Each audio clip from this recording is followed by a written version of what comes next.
Hello， 大家好，我是小鹿啊。今天礼拜六，给大家看一下今天的战况如何啊？怎么样？今天跑了7个小时，完成了17单，308的流水。为什么只有7个小时呢？因为我今天特意睡了个懒觉，我睡到11点钟才起床，才开始跑的，11点跑到下午的2点，然后又睡了2个小时。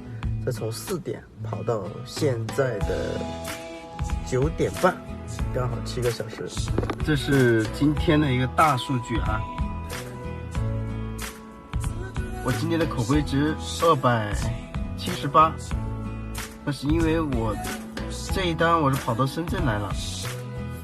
给大家看一下今天的单量如何啊？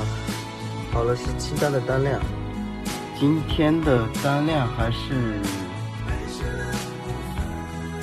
比较小的一个单量，都是10多块钱的比较多，最大的一单是62块钱的，都是返程单，早上11点钟开始的。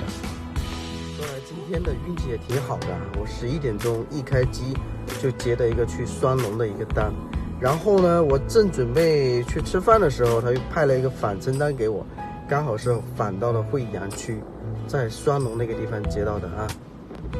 其实呢，跑车这个东西还是碰运气的。好了，今天就分享到这里了。在惠州跑滴滴，每天都超越自己。